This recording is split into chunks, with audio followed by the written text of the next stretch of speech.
आशा करता हूँ आप सब बहुत अच्छे होंगे। मेरा नाम है सिद्धांत अग्निहोत्री, स्टडी है ग्लोस में आपका बहुत बहुत स्वागत है। आज हम बात करेंगे उत्तराखंड। दोस्तों, उत्तर का खंड, देवभूमि, भगवान की भूमि जिसको बोला जाता है। सारे मंदिर, प्रोमिनेंट टेम्पल्स आपको यही मिलेंगे। बद्रीनाथ, केदारनाथ, गंगा यमुना यहां से निकलती है। हरिद्वार, खूबसूरत हरिद्वार पूरा हिमालयन रेंज को कवर करता, धरती का स्वर्ग। स्वर्ग का दरवाजा यहीं से ही है। पांडव ने अपने स्वर्ग की जो यात्रा वो यहीं से तो शुरू की थी। व्यास ने महाभारत यहीं पे तो लिखी थी। वेदों में जिक्र मिलता है 3,500 साल पहले ह्यूमन सेटलमेंट यहां पे हुए। ह्यूमंस यहां पे आने लगे, सेटल होने लगे। ये एंशियंट हिस्ट्री की बात करें तो ये सबसे पुराने प्रदेशों में से एक है जिसका एग्जिस्टेंस हमको मिलता है। बाकी प्रदेश नए बनाए गए हैं, लेकिन उत्तराखंड का आपको बहुत पहले से बुद्धिज्म, जैनिज्म, ब्राह्मणिज्म, शैविज्म सब यहां पे फला फूला। तो हम बात करेंगे उत्तराखंड की। बहुत ही ज्यादा खूबसूरत है। यूपी से अलग हुआ ये नवंबर 2000 में। तो चलिए आगे बढ़ते हैं। अभी फाउंडेशन डे भी मनाया गया था। इंस्टा पे मैं आ गया हूं। सारे सोशल मीडिया हैंडल के अकाउंट्स कमेंट और डिस्क्रिप्शन बॉक्स में दिए, मुझे फॉलो करिए। ये है उत्तराखंड। पहले ये यूपी के साथ था। कल मैं एक लेक्चर बनाऊंगा, क्या स्टेट्स को डिवाइड कर देना चाहिए, प्रॉस एंड कॉन्स बताऊंगा। तो उत्तराखंड की बात करें तो पहले ये यूपी के साथ था। यूपी के साथ जब तक था तब तक तो इसका डेवलपमेंट नहीं है। याद रखिएगा, मैं 1947 से बता रहा हूं। लेकिन जैसे इसको अलग किया, क्योंकि भाई मांग उठने लगी, डेवलपमेंट बहुत तेजी से हुआ। चाइना से अपना बॉर्डर शेयर करता है। इंडियन स्टेट्स की बात करें तो हिमाचल प्रदेश हो गया, हरियाणा हो गया, उत्तर प्रदेश के से तो शेयर करेगा ही करेगा।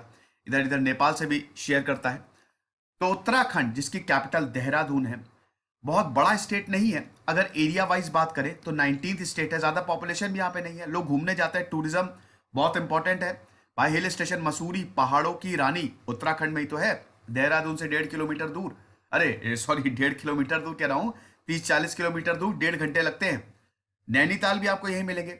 रानीखेत, बहुत प्रोमिनेंट हिल स्टेशन आपको यहीं पे मिलेंगे। बद्रीनाथ, केदारनाथ, उत्तराखंड से आप चले जाइए। तो इसीलिए उत्तराखंड बड़ा इंपॉर्टेंट है। बहुत बड़ा नहीं है, जैसा कि मैंने बताया। उत्तराखंड की बात करें और क्या बताऊं, 13 डिस्ट्रिक्ट है खाली यहां पे, सिर्फ 13 डिस्ट्रिक्ट है।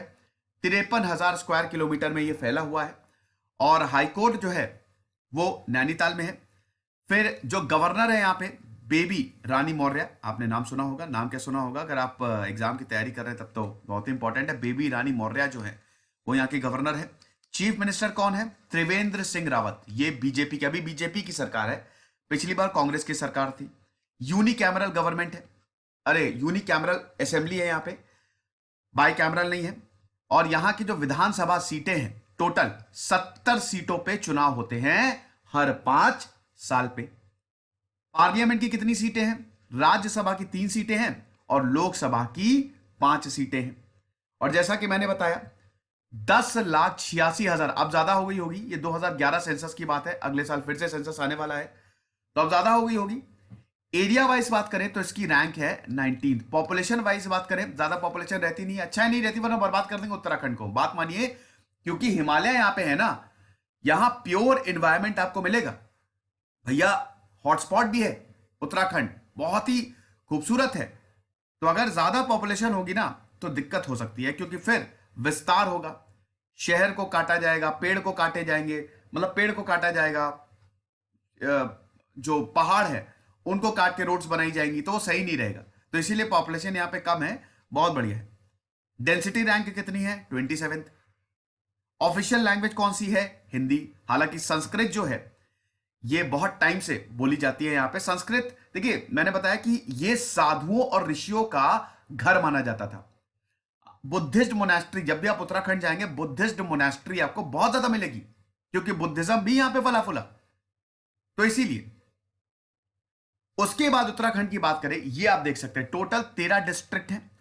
और उत्तराखंड की अगर डिवीजन की बात करें तो यहां पे हिंदी तो ऑफिशियल लैंग्वेज है ही साथ यहां पे कुमाऊनी और गढ़वाली भी बोली जाती है। अब ये क्या है, उत्तराखंड को बेसिकली हम दो में डिवाइड करते हैं।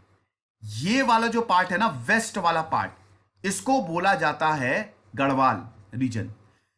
नीचे वाले पार्ट को बोला जाता है कुमाऊं रीजन। तो दो रीजन में उत्तराखंड जो है वो डिवाइडेड है, एक है गढ़वाल और एक है कुमाऊं। गढ़वाल ज्यादा बड़ा है।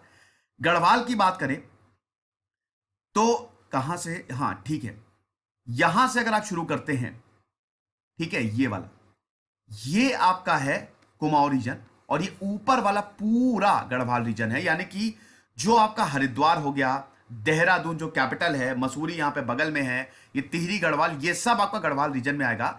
बाकी अल्मोड़ा हो गया, नैनीताल हो गया, ये पिथौरागढ़ हो गया, बागेश्वर हो गया, ये सब आपका कुमाऊं रीजन में आएगा। तो दो में डिवाइड है, वेस्ट में आपको गढ़वाल मिलेगा और ईस्ट में आपको कुमाऊं मिलेगा, इसलिए दो लैंग्वेज बोली जाती है। अब दोस्तों इतिहास ही ऐसा है कि इसको दो रीजन में डिवाइड किया गया, हालांकि अब तो ये सब कुछ यूनाइटेड है। मैं आपको बता रहा हूं इंफॉर्मेशन पर्पज से, क्योंकि पहले क्या होता था कि दो में डिवाइड था। पहले का मतलब क्या है, इतिहास जानते हैं, आपको सब कुछ समझ में आ जाएगा। तो उत्तराखंड के इतिहास की बात करें तो मैंने आपको बताया कि इसका वेदों में भी हमको जिक्र मिलता है। अरे यार ये हिस्ट्री होगा, डिटर्मिनेशन कहां से हो गया, आई एम सॉरी, हिस्ट्री लिखिए। वेदों में भी इसका जो है वो जिक्र मिलता है। सबसे पहले यहां पे कुनिंदाज आए सेकेंड सेंचुरी में। वैसे ह्यूमन सेटलमेंट यहां पे 3,500 साल पहले ही शुरू हो गए थे, लेकिन कुनिंदाज जो हैं वो आज से 2200 साल पहले यहां पे आके सेटल हुए, जो कि शैविज्म को प्रैक्टिस करते थे। हिंदुइज्म के 4 सेक्ट है सबसे इंपॉर्टेंट, शैविज्म, वैष्णविज्म, शक्तिज्म और समर्थिज्म। आई होप ये आपको पता ही होगा। शैविज्म और वैष्णविज्म ये डोमिनेट करते हैं। तो शैवाइट जो है, शैविज्म जो है यहां पे फला फूला, लेकिन फिर बुद्धिज्म आया, बुद्धिज्म भी यहां पे फला फूला। उसके बाद नागाज आए, शक आए। शक देखिए, शक कुशाण से जो आए, शक की बात करो, कुशाण से जो आए, उनका भी इस रीजन में वर्चस्व था। कुषाण जो थी वो बुद्धिज्म, एक तरीके से पूरी तरीके से बुद्धिज्म को फेवर करती थी। वहां पे बहुत सारे राजा जो है वो बुद्धिज्म को फॉलो करते थे, तो इसीलिए उत्तराखंड में बुद्धिज्म का प्रभाव भी हमको देखने को मिला। बुद्धिज्म, जैनिज्म, स्कूल्स बनाए गए यहाँ पे, बुद्धिज्म सिखाया जाता था, मूर्ति सिखाई जाती थी, जैनिज्म के बारे में बताया जाता था, मठ बने, मोनेस्ट्रीज बनी। फिर आदि शंकराचार्य आए, और जब आदि शंकराचार्य है तो ब्राह्मणिज्म फैला। वैदिक ब्राह्मणिज्म यहाँ पे 9th सेंचुरी से फैलना शुरू किया। आदि शंकराचार्य की लाइफ एंड टीचिंग्स मैंने कवर की है। 4 मठ उन्होंने स्टैब्लिश किए हैं चारों दिशाओं में, नॉर्थ, ईस्ट, वेस्ट, साउथ, उत्तर, दक्षिण, पूरब, पश्चिम। उत्तर की बात करें, नॉर्थ की बात करें, तो आपको बद्रीनाथ में इनका मठ मिलेगा। बाकी 3 कहां हैं, चलो फटाक से मुझे कमेंट बॉक्स में बताओ। कुनिंदास के बाद आए नागा डायनेस्टी, लेकिन सबसे इंपॉर्टेंट डायनेस्टी है कात्यूरी डायनेस्टी। कात्यूरी डायनेस्टी जो है, इन्होंने 7th सेंचुरी से लेकर 14th सेंचुरी तक 700 सालों तक यहां पे रूल किया। वासुदेव कात्यूरी जो थे ये पहले राजा थे, इन्होंने 700 सालों तक रूल किया। तब ये कंसोलिडेटेड था दोस्तों, ठीक है। लेकिन जब कात्यूरी डायनेस्टी का पतन हुआ तो ये छोटे छोटे किंगडम्स में बट गया, और जब ये छोटे छोटे किंगडम्स में बटा, तब हम देखते हैं गढ़वाल और कुमाऊं रीजन का उदय हुआ। यानी कि 14th सेंचुरी तक, देखिए गढ़वाल रीजन बहुत पहले से ही है, लेकिन 14th सेंचुरी तक हमको एज सच देखने को नहीं मिलता। हिस्ट्री क्या कहती है, इतिहास यह बताता है कि जब भी राजा कमजोर होगा हमेशा किंगडम बटेगा। और हम देखते हैं कि जब भी नई डायनेस्टी आती है वो एक राजा को हटा के ही आएगी, यानी कि वो राजा कमजोर है, तो छोटे छोटे रीजन में बट गया। और राजा वही होता है जो सबको कंसोलिडेट कर दे। तो छोटे छोटे रीजन में जब बटा, तब राजाओं ने गढ़वाल किंगडम और कुमाऊं किंगडम इनको कंसोलिडेट किया, और 2 डिवीजन हो गए 14th सेंचुरी के बाद। एक को बोला गया गढ़वाली और एक को बोला गया कुमाऊनी, कुमांचल जिसको बोला जाता है। गढ़वाल किंगडम की दोस्तों बात करते हैं। देखिए गढ़वाल किंगडम की बात करें तो वैसे तो इसकी स्थापना 823 एडी में ही हो गई थी, यानी कि आज से 1200 साल पहले गढ़वाल किंगडम जो है वो बन गया था। कनकपाल जो थे उन्होंने बनाया था। कनकपाल कौन थे, कनकपाल जो है वो मालवा के प्रिंस थे। बद्रीनाथ टेम्पल आए थे, मैंने बताया ना कि बद्रीनाथ में मठ की स्थापना की थी। बद्रीनाथ टेम्पल आए थे, यहां पे ट्रिब्यूट देने आए थे। इनकी मुलाकात हो गई यहां के राजा भानु प्रताप से। भानु प्रताप उस समय चंद्रपुर ग्रही को रूल कर रहे थे। जब रूल कर रहे थे, इनकी बेटी बहुत खूबसूरत, तो क्या हुआ, दोनों की शादी हो गई। अब भानु प्रताप का कोई बेटा नहीं था, तो उन्होंने पूरा किंगडम उठा के इन्हीं को सौंप दिया। तो कनकपाल जो थे उन्होंने गढ़वाली किंगडम की स्थापना की, लेकिन मेन हम देखते हैं कि 14th सेंचुरी से ही शुरू हुआ रूल। गढ़वाली किंगडम जो था वो 1803 तक, जब तक गोरखाओं ने इन्वेड नहीं किया, हजार मतलब 900 सालों तक गढ़वाली किंगडम जो है वो फ्लरिश हुआ। फिर इसी दौरान पावर डायनेस्टी भी आई 12th से 15th सेंचुरी, और उसके बाद सबसे इंपॉर्टेंट शाह डायनेस्टी है जो कि 15th से 20th सेंचुरी तक रही। याद रखिएगा, उत्तराखंड में मतलब अभी गढ़वाली चाहे वो गढ़वाल हो चाहे कुमाऊनी हो, जो रूल है ना वो क्षत्रियों का ही रहा है। क्षत्रिय डोमिनेटेड लैंड है ये, यहां पे हमेशा से क्षत्रियों का डोमिनेशन रहा है। ओके, अब मेडिवियल हिस्ट्री की बात करते हैं। मेडिवियल हिस्ट्री की बात करें तो क्या हुआ, मेडिवियल हिस्ट्री में मैंने बताया कि गढ़वाल किंगडम 14th सेंचुरी आते आते गढ़वाल किंगडम और कुमाऊं किंगडम बन गए। ऑफिशियली गढ़वाल किंगडम की स्थापना, हम सेपरेटली चलते हैं, पहले गढ़वाल किंगडम की बात करते हैं। 1358 में अजय पाल ने की। अजय पाल ने सबको कंसोलिडेट कर दिया और उसके बाद गढ़वाल किंगडम की स्थापना हुई। कैपिटल को श्रीनगर, बाद में ये वो जम्मू एंड कश्मीर वाला श्रीनगर नहीं है, ये उत्तराखंड वाला श्रीनगर है। बलभद्र शाह, फिर शाह डायनेस्टी, बलभद्र शाह जो थे वो पहले राजा थे जिन्होंने शाह का टाइटल लिया। फिर उसके बाद यहां पे मुगल्स आए। मुगल्स के अंडर औरंगजेब ने, मुगल्स देखिए वैसे तो हम ये देखते हैं कि शाह जब किंगडम था तो सबसे इंपॉर्टेंट राजा थे फतेह शाह, जिन्होंने काफी बैटल्स भी लड़ी। उनके थोड़े डिस्प्यूट सिखों से भी हुए, मुगलों से भी हुए। औरंगजेब, देहरादून औरंगजेब नहीं बनाया था, ठीक है, तो ये चीज आप थोड़ा सा ध्यान रखिएगा। अब मेडिवियल हिस्ट्री की बात कर रहे हैं हम। मेडिवियल हिस्ट्री में सब कुछ बढ़िया रहा, शाह किंगडम प्रॉस्पर हुआ, औरंगजेब फिर यहां पे आया। ज्यादा दिक्कत हुई दोस्तों गोरखाओं के दौरान। गोरखाओं के दौरान क्या हुआ, गोरखा किंगडम जो है उसने सबसे पहले भाई वो आज गोरखा किंगडम के आज का जो नेपाल है, और उसने पहले अटैक किया कुमाऊं रीजन को, कुमाऊं रीजन को अपने कब्जे में लिया, और उसके बाद गढ़वाल किंगडम को अटैक किया। तो हम ये देखते हैं गोरखा एम्पायर जो है, पहले वो गया कुमाऊं को, देखिए हुआ क्या कि सब कुछ अच्छा चल रहा था, लेकिन बगल में नेपाल से आपकी बाउंड्री टच करती है और वहां पे गोरखा एम्पायर बड़ा ताकतवर हो गया था। तो उन्होंने सबसे पहले भाई उत्तराखंड वो चाहेंगे ही, पूरे किंगडम को विस्तार करना चाहेंगे, तो जब एक्सपेंशन की पॉलिसी उन्होंने अपनाई तो कुमाऊं को अटैक किया, उनको हराया, और फिर गढ़वालियों को अटैक किया। अब गढ़वाली फोर्सेस को बुरी हार का सामना करना पड़ा, यहां पे बहुत बुरी तरीके से हार हुई। 1803 में गोरखाओं का यहां पे वर्चस्व जो है वो काबिज हो गया। हालांकि गढ़वाली फोर्सेस बहुत ताकतवर थी, मैंने बताया ना क्षत्रिय डोमिनेटेड एरिया है। गढ़वाली फोर्सेस के जो कमांडर थे बड़े ही गजब, राम दयाल सिंह, ये थे 12,000 सोल्जर्स इनके साथ लड़ रहे थे। गुर्जर्स, राजपूत, पुंदीर, हर कोई इनके साथ था, लेकिन उसके बावजूद इनको हार का सामना करना पड़ा। इसलिए पॉलिटिकली बहुत ज्यादा अनस्टेबल हो गया था लास्ट में गढ़वाली। मैंने बताया अभी क्या बताया कि जब कोई भी किंगडम कमजोर होगा, उसका राजा अगर कमजोर होगा, पॉलिटिक्स सही नहीं होगी, तो वो साम्राज्य जो है वो गिरेगा ही गिरेगा, उसका पतन होगा ही होगा।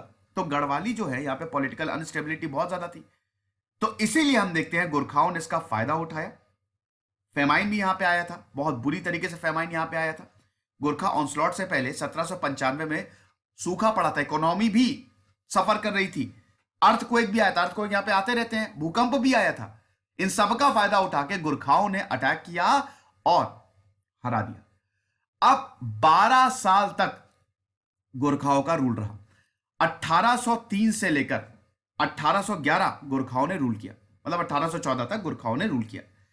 लेकिन दोस्तों ये जो रूल था गोरखाओं का, ये बहुत अच्छा नहीं था, बड़ी दिक्कत थी। गोरखाओं की आयरन फिस्ट पॉलिसी थी, ऐसी की तैसी कर देंगे अगर तुम्हारी हमारी बात नहीं मानोगे। गोरखाओं ने यहां पे लोगों पे हेवी टैक्सेस लगाए, जुडिशियल सिस्टम बहुत बेकार था, स्लेवरी स्टार्ट हो गई थी, स्लेव यहां पे रखे जा रहे थे गोरखाओं द्वारा, टॉर्चर, कोई भी सिविलाइज्ड एडमिनिस्ट्रेटिव सेट था ही नहीं। इसीलिए लोगों का गुस्सा फूट पड़ा, तभी तो हम देख रहे हैं कि इनका 12 साल तक खाली इन्होंने रूल किया। स्लेव स्लेव रखने लगे थे ये लोग, परिवार के मेंबर्स को पकड़ के स्लेव बनाया जाता था। अब 1803 से लेकर 1804 तक 1814 तक गोरखास रहे। उसके बाद क्या हुआ, 1814 में होता है एंग्लो नेपलीज वॉर, बस खत्म, खेल खत्म। ब्रिटिश ने एंग्लो नेपलीज वॉर में नेपाल के रीजन को अटैक किया, सुदर्शन शाह जो थे, शाह डायनेस्टी के बहुत इंपॉर्टेंट रूलर, वो हार गए थे and he was in exile. भाई गोरखाओं से हार के वो एग्जाइल में थे। उनको ये पता चला ब्रिटिशर जो है वो एक्सपैंड कर रहे हैं। एक चांस मिल गया, वो ब्रिटिशर से मिले, हाथ मिलाया, साथ में मिलके गोरखाओं को हराते हराते हैं। और 1814 में एंग्लो नेपलीज वॉर हुई, गोरखाओं को हार का सामना करना पड़ा। ट्रीटी ऑफ सगौली, अभी बहुत ज्यादा ट्रीटी ऑफ सगौली का आपने नाम सुना होगा ना, जब नेपाल और अभी भारत का इशू चल रहा था। ट्रीटी ऑफ सगौली साइन हुई। ब्रिटिशर ने गढ़वाल किंगडम को, जिसको आज पौड़ी गढ़वाल बोला जाता है ना, किंगडम ऑफ गढ़वाल को एनेक्स कर लिया। और बाकी का बड़ा हुआ रीजन, अब गढ़वाल को भी दो में डिवाइड कर दिया। एक बना पौड़ी गढ़वाल और बाकी का बना टिहरी गढ़वाल, जो कि एक प्रिंसली स्टेट, यानी कि एक रीजन 1814 में सब ब्रिटिश के अंदर गया और एक रीजन को बनाया पौड़ी गढ़वाल, जो कि ब्रिटिश रूल करते थे, और एक था टिहरी गढ़वाल, जो कि एक प्रिंसली स्टेट बनी। ठीक है, तो सुदर्शन शाह जो थे, ये हम देखते हैं कि ये फिर यहां पे राजा बने और ब्रिटिशर ने अपना रूल जो है eastern half of the Garhwal region में स्टैब्लिश किया। अलकनंदा और मंदाकिनी रिवर के जो ईस्ट में फाउंड था, ईस्ट में देखिए, उस अभी भी होता है ना कि कई बार नदियां जो है वो बॉर्डर को डिफाइन करती है। तो हम ये देखते हैं कि अलकनंदा और मंदाकिनी रिवर के ईस्ट में जो रीजन था, वहां पे कौन थे? ब्रिटिशर। इससे आप आगे नहीं आ सकते। और बाकियों का जो रीजन था वो किसके पास था? वो एक प्रिंसली स्टेट हो गया। ओके, तो ये चीज है। बाद में जो कुमाऊं किंगडम है, ये भी ईस्टर्न हाफ को ज्वाइन कर लिया, जो गढ़वाल रीजन का ईस्टर्न हाफ था, यानी कि ब्रिटिश ने कुमाऊं रीजन को भी अपने में कब्जे में ले लिया। और फिर हम देखते हैं चीफ कमिश्नरशिप यहां पे स्टैब्लिश की, जिसको कुमाऊं प्रोविंस भी बोला जाता था, और इसको रूल करने लगे ब्रिटिश। और फिर हम देखते हैं 1947 आ गया, देखते देखते 1947 आ गया। ठीक है, 1947 में भारत आजाद हो गया।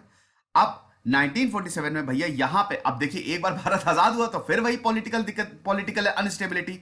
गढ़वाल स्टेट ने बोला कि भैया ऐसा तो है, हम तो आजाद रहेंगे। ठीक है, उन्होंने जो महाराजा नरेंद्र शाह पनवर राजा जो थे, इनका रूल ये बहुत ज्यादा पॉपुलर नहीं थे। तो यहां पे जो लोग थे उन्होंने बोला कि हमको इनसे फ्री कर दो।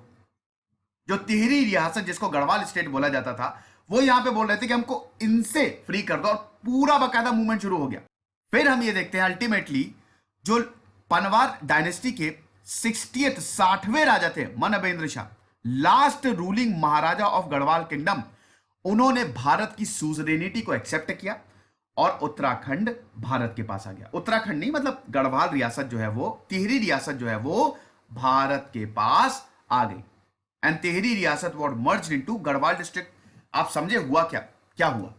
देखो, मैंने अभी आपको क्या बताया था, गढ़वाल को भी दो पार्ट में डिवाइड किया था। एक पार्ट ब्रिटिश रूल कर रहे थे। भाई देखो, ब्रिटिश जब छोड़ के गए तो जो ब्रिटिशर रूल कर रहे थे वो तो भारत के पास जाएगा ही जाएगा, लेकिन बाकी का क्या? ईस्ट पार्ट, मतलब ये जो गढ़वाल किंगडम का वेस्ट पार्ट था, वो तो राजा रूल कर रहे थे ना, तो वो प्रिंसली स्टेट था। अब उनको बनाना था कि आप भारत में आ जाओ। भारत में यही तो हुआ ना, एक ब्रिटिश, भारत दो में था, एक ब्रिटिश रूल कर रहे थे और एक प्रिंसली स्टेट था, राजा महाराजा। तो जब ब्रिटिश छोड़ के गए, जो ब्रिटिशर के प्रोविंस थे वो तो अल्टीमेटली भारत के पास आ जाएंगे, लेकिन इन राजाओं को तो मनाना पड़ेगा ना। तो इसीलिए इन राजाओं को मनाया। मनबेंद्र शाह मान गए, बहुत आसानी से मान गए, और फिर हम देखते हैं ये भारत के पास आया और बाद में इसको यूपी नाम दिया गया। राजा मनबेंद्र शाह की बात करें तो भैया ये पहले थे जिन्होंने भारत के साथ इंस्ट्रूमेंट ऑफ एसेशन साइन किया था। आपको शायद ये बात पता नहीं होगी, और बहुत ही प्राउड फील करते थे, गर्व फील करते थे कि हम तो भारत का हिस्सा हैं। तो जब भारत को आजादी मिली, जैसा कि सबके साथ वादा किया था, मेंबर ऑफ पार्लियामेंट रहे, बहुत वक्त तक ये मेंबर ऑफ पार्लियामेंट रहे, एंड इंडियन नेशनल कांग्रेस की तरफ से एमपी भी थे। उसके बाद बीजेपी के भी एमपी रहे। तिहड़ी गढ़वाल कॉन्स्टिट्यूएंसी को 8 बार इन्होंने रिप्रेजेंट किया, लोकसभा में 8 बार ये चुन के आए हैं। और इनफैक्ट मनबेंद्र शाह जो थे, 1980 से लेकर 1983 तक ही was the ambassador to Ireland, Indian ambassador to Ireland. तो यह दिखाता है कि भारत ने अपने राजाओं के साथ बहुत अच्छा सलूक किया। यह तो बात हुई गढ़वाल रीजन की। अब हम थोड़ा सा कुमाऊं रीजन की भी, कुमाऊं किंगडम की भी बात कर लेते हैं। इसका इतिहास क्या है?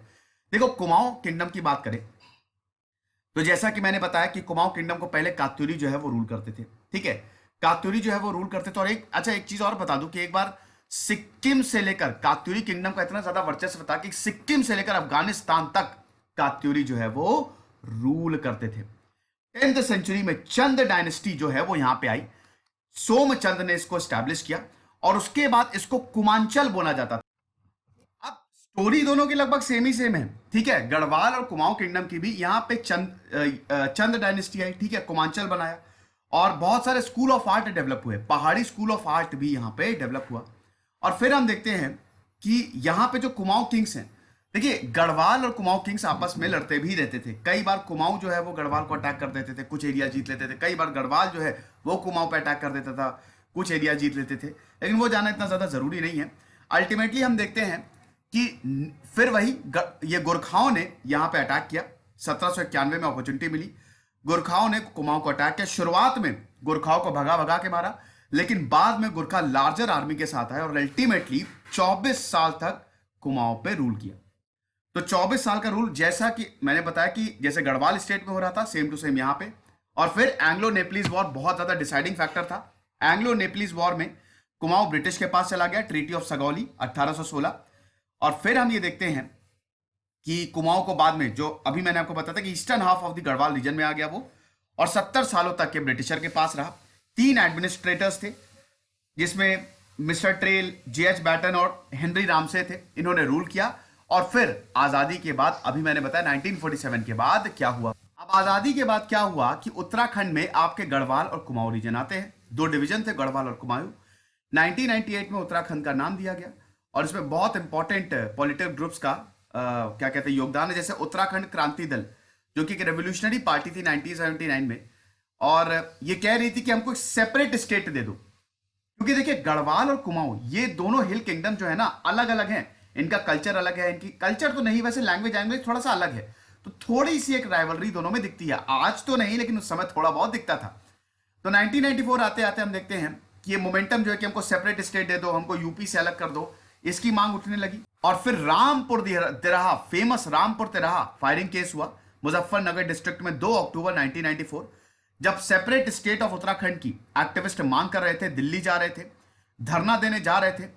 तभी हम देखते हैं पुलिस ने 1 अक्टूबर को फायर कर दिया, 6 एक्टिविस्ट की जान चली गई। और ऐसा बोला जाता है कि कुछ औरतों का भी एक्टिविस्ट का रेप किया गया।